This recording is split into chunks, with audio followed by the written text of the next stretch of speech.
بسم اللہ الرحمن الرحیم۔ قرآن مجید کی بیان کردہ تین صداقتیں سائنس کی بنیاد ہیں۔ خطاب سیدنا حضرت خلیفۃ المسیح ثانی رضی اللہ تعالی عنہ، فرمودہ 25 جون سن 1953 پر موقع افتتاح فضل عمر ریسرچ انسٹیٹیوٹ ربوہ۔ سن 1953 میں حضور رضی اللہ تعالی عنہ نے فضل عمر انسٹیٹیوٹ ربوہ کے افتتاح کے موقع پر ایک خطاب ارشاد فرمایا، جس میں آپ رضی اللہ تعالی عنہ نے یہ ثابت فرمایا کہ قرآن کریم سائنس کی بنیادیں فراہم کرتا ہے۔ علاوہ ازیں حضور رضی اللہ تعالی عنہ نے مسلمان ریسرچرز کو محنت کرنے کی طرف توجہ دلائی ہے۔ قارئین کے استفادے کے لیے یہ خطاب شائع کیا جاتا ہے۔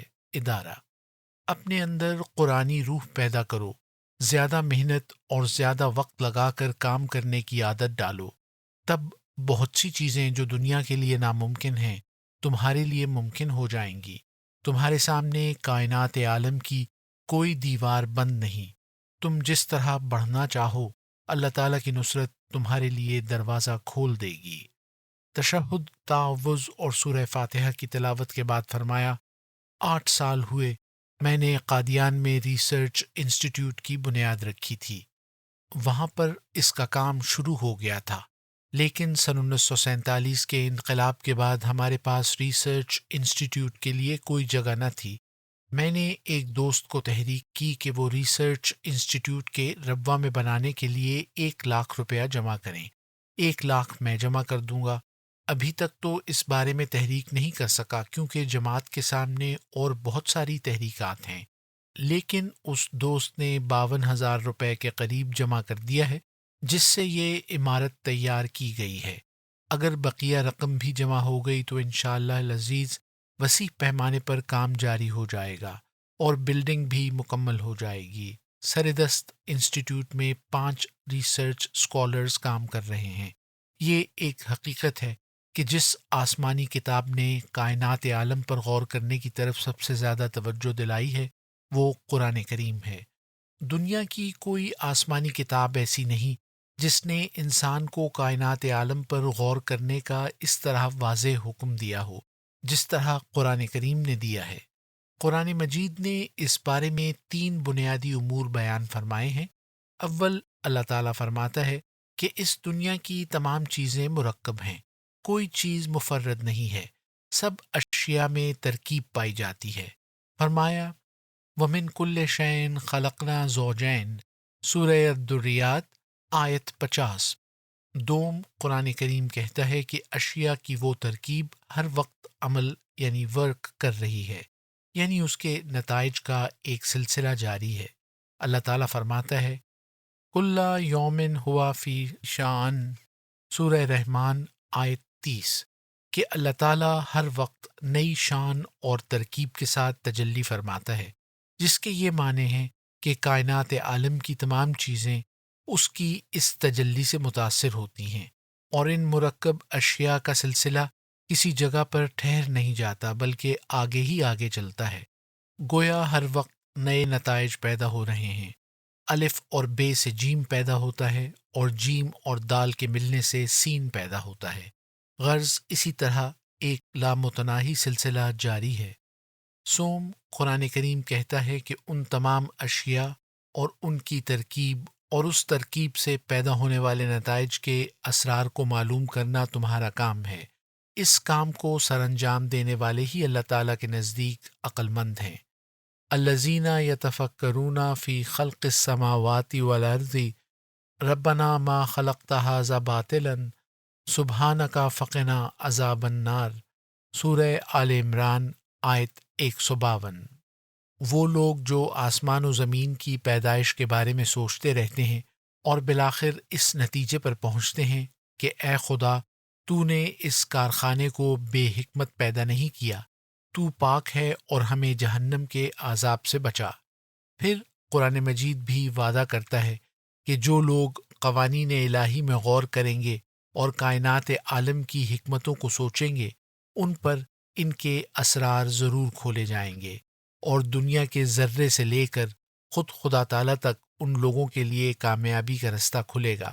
اللہ تعالیٰ فرماتا ہے، والذین جاہدوا فینا لنہدینہم سبلنا، سورہ العنکبوت آیت 70، کہ جو لوگ ہمارے پیدا کردہ عالم کے متعلق اور ہم تک پہنچنے کے لیے صحیح طریق سے کوشش کریں گے، ہم ان پر کامیابی کے رستے ضرور کھولیں گے۔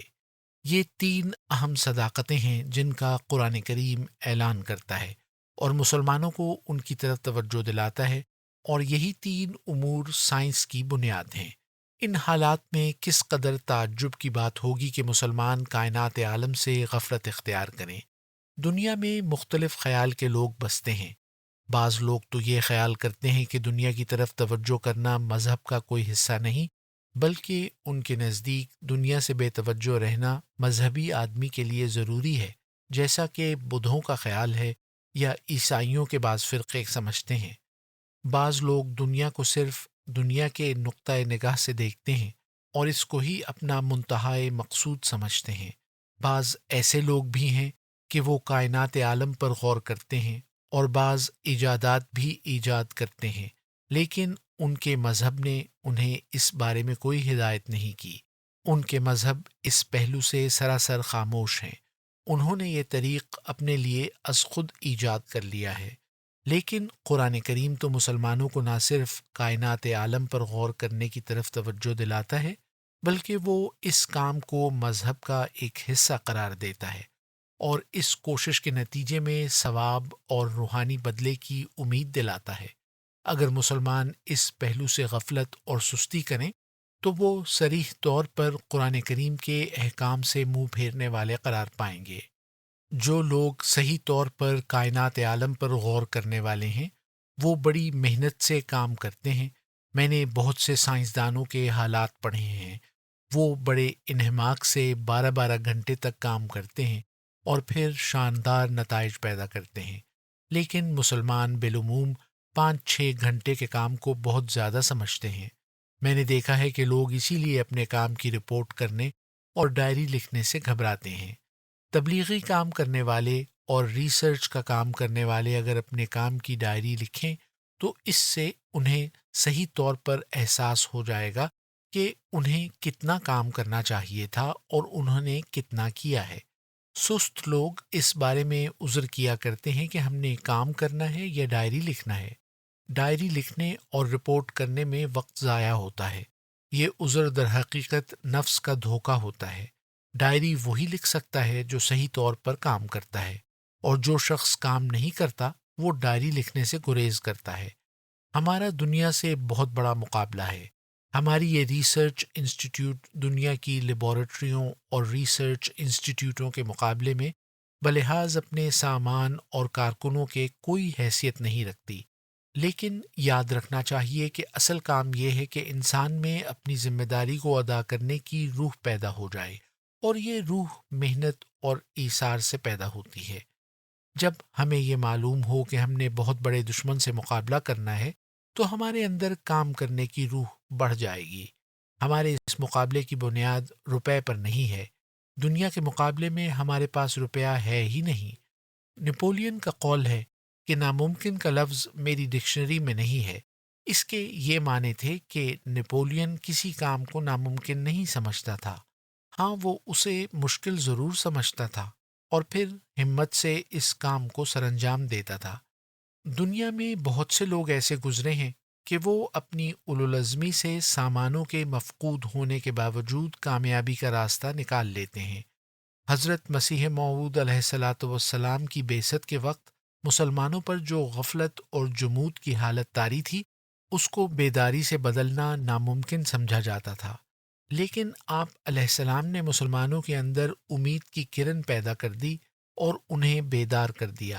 یورپین مصنفین حضرت مسیح موعود علیہ الصلاۃ والسلام کے پہلے کے ہندوستانی مسلمان لیڈروں یعنی سر سید احمد خان، امیر علی وغیرہ کو اپولوجسٹ یعنی معذرت کرنے والے قرار دیتے تھے، لیکن وہ حضرت مسیح موعود علیہ الصلاۃ والسلام کے متعلق تسلیم کرتے ہیں کہ ان کا طریق اسلام کی طرف سے معذرت خواہانہ نہیں بلکہ جارحانہ حملے کا طریق ہے۔ ابھی ایک مشہور مغربی مصنف نے تحریک احمدیت کا ذکر اسی انداز میں کیا ہے۔ وہ کہتا ہے کہ مستقبل کے متعلق ایک ایسی جگہ بھی آتی ہے جہاں پر مورخ کو خاموش ہونا پڑتا ہے۔ تحریک احمدیت کے مستقبل کے ذکر میں اس نے لکھا ہے کہ بہت سے گھوڑے جو گھوڑ دوڑ کی ابتدا میں کمزور نظر آتے ہیں وہی بسا اوقات اول نکلتے ہیں۔ حقیقت بھی یہی ہے۔ اس وقت مذہبی دنیا میں جو تغیرات پیدا ہوئے ہیں اور مسلمانوں میں جس قدر بیداری نظر آتی ہے وہ حضرت مسیح موعود علیہ السلام کی تعلیم کے نتیجے میں ہے۔ اب مسلمانوں میں سے 99% لوگ وفات مسیح کے عقیدے کو ماننے لگ گئے ہیں، عصمت انبیاء کو ماننے لگ گئے ہیں، عدم نسخ قرآن کے نظریے کو بھی 99% لوگ ماننے لگ گئے ہیں۔ حالانکہ گزشتہ 1200 سال میں علماء اسلام قرآنی آیات کے منسوخ ہونے کا عقیدہ رکھتے آئے ہیں۔ حضرت مسیح موعود علیہ السلام نے نہایت لطیف رنگ میں انہی آیات سے بہت سی حکمتیں بیان فرمائیں جنہیں لوگ منسوخ سمجھتے تھے۔ اس طرح مسئلہ نسخ قرآن کی بنیاد کو آپ نے توڑ کر رکھ دیا۔ تمام وہ مسائل جو باقی دنیا اور مسلمانوں کے لیے مشکوک بلکہ مخالفانہ طور پر تسلیم کیے جاتے تھے، حضرت مسیح موعود علیہ السلام نے ان کو بدل دیا۔ بس ناممکن بات کو خدا تعالیٰ کے فضل سے ممکن بنایا جا سکتا ہے۔ جب ہم قادیان سے نکلے ہیں تو خود جماعت کا ایک بڑا حصہ کہتا تھا کہ اب ہمارے پاؤں کس طرح جمیں گے، لیکن دیکھ لو اللہ تعالیٰ کے فضل سے اب ہمارا بجٹ پہلے سے زیادہ ہے اور مخالفت کے باوجود جماعت کی ترقی ہو رہی ہے۔ اقتصادی حالت بھی پہلے سے بہتر ہے۔ اگر جماعت کی صحیح تربیت کی جائے تو چندے دگنے ہو سکتے ہیں۔ میرے نزدیک ریسرچ اسکالرز کو یہ کبھی نہیں سوچنا چاہیے کہ کوئی ایسی بات بھی ہے جو نہیں ہو سکتی۔ اس کو اپنی تحقیقات کے سلسلے کو پھیلانے میں یہ بھی نہ ماننا چاہیے کہ میں دنیا کو پیدا نہیں کر سکتا، گو یہ پیدا کرنا مجازی رنگ میں ہی ہوگا۔ یہ تو درست ہے کہ جن چیزوں کو اللہ تعالیٰ نے ناممکن قرار دیا ہے وہ بہرحال ناممکن ہے، لیکن یہ درست نہیں کہ جن چیزوں کو انسان کسی وقت ناممکن کہہ دیں وہ فی الواقع ناممکن ہوتی ہیں۔ ابھی جب ایٹم بم ایجاد ہوا تو وہ سائنسدان جو کہتے تھے کہ دنیا کا کبھی خاتمہ نہیں ہو سکتا، وہ کہنے لگ گئے کہ اس ایجاد سے یہ ثابت ہو گیا ہے کہ دنیا ختم ہو سکتی ہے۔ 4-5 ماہ تک وہ لوگ چین ری ایکشن یعنی تسلسل رد عمل کے نظریے کے ماتحت دنیا کے خاتمے کے قائل رہے ہیں۔ بہرحال ریسرچ کرنے والے انسان کے لیے بہت بڑی وسعت ہے۔ دنیا میں ایک وقت میں ایک چیز ناممکن سمجھی جاتی ہے اور پھر وہ ممکن ہو جاتی ہے۔ گویا قدرت بھی اپنے دائرے کو لمبا کرتی رہتی ہے۔ پہلے لوگ دنیا کی لمبائی کا اندازہ روشنی کے 3000 سال سمجھتے تھے۔ جنگ کے بعد یہ اندازہ 6000 سال تک پہنچ گیا، اور اب نیا نظریہ یہ ہے کہ دنیا کی لمبائی روشنی کے 36,000 سال کے برابر ہے۔ اس وقت محققین کے 2 نظریے ہیں۔ بعض لوگ تو یہ کہتے ہیں کہ دنیا ایکسپینڈ ہو رہی ہے۔ جوں جوں ہم علمی طور پر آگے بڑھتے ہیں دنیا کی وسعت میں اضافہ ہوتا جاتا ہے۔ دوسرے گروہ کا خیال ہے کہ در حقیقت ابھی تک ہم نے صحیح اندازہ ہی نہیں کیا، ہمارے سارے اندازے ناقص اور کم ہیں۔ قرآن مجید کہتا ہے اِلیٰ ربک منتہاہا، سورہ النازعات آیت 45، کہ ہر چیز کی الجھنیں اللہ ہی حل کر سکتا ہے اور ہر چیز انجام کار تیرے رب کی طرف پہنچتی ہے۔ گویا ہمارے سامنے ان لمیٹڈ ریسورسز یعنی غیر محدود خزانے موجود ہیں جن کی ریسرچ ہم نے کرنی ہے، لیکن ہمارے پاس سامان نہیں۔ ایٹم بم کے متعلق 5000 ورکر کام کر رہے ہیں، لیکن ہمارے ہاں صرف 5 کارکن ہیں۔ پھر ان کے سامانوں کی فراوانی سے بھی ہمیں کوئی نسبت نہیں۔ ان لوگوں کا بجٹ 2 ارب کا ہوتا ہے، ہمارے ریسرچ کے بجٹ کو ان کے بجٹ کے ساتھ کوئی نسبت نہیں۔ ظاہر ہے کہ جب سامان تھوڑے ہوں اور کام کرنے والے آدمی تھوڑے ہوں تو کام کی نسبت زیادہ ہونی ضروری ہے۔ کم ہمت آدمی کام کی زیادتی کو دیکھ کر کہتا ہے کہ یہ بہت کام ہے، مجھ سے تو یہ ہو ہی نہیں سکے گا، اس لیے وہ کام چھوڑ کر بیٹھ جاتا ہے اور مختلف جھوٹے عذرات پیش کرتا ہے۔ لیکن اچھا آدمی کام کی زیادتی کی وجہ سے گھبراتا نہیں، بلکہ کہتا ہے کہ میں کام کے لیے وقت کی مقدار کو بڑھا کر اور محنت میں اضافہ کر کے اس کام کو کروں گا۔ سوچ لو کہ جب دنیا کے سامنے یہ حقیقت واضح طور پر پیش ہو کہ ایک شخص ایسا ہے کہ زیادہ کام کو دیکھ کر اس نے کام کرنا ہی چھوڑ دیا، اور دوسرا ایسا ہے کہ کام کی زیادتی کی وجہ سے اس نے زیادہ محنت اور زیادہ ہمت سے کام کو سر انجام دیا، تو دنیا ان میں سے کس کو اچھا سمجھے گی اور کس کو برا قرار دے گی؟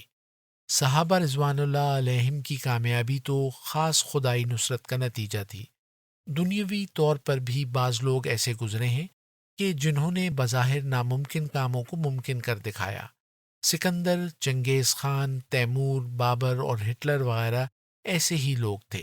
ان کے علاوہ اور بہت سے لوگ گزرے ہیں جنہوں نے اپنی قربانی اور ایثار سے بڑے بڑے کام کر دکھائے ہیں۔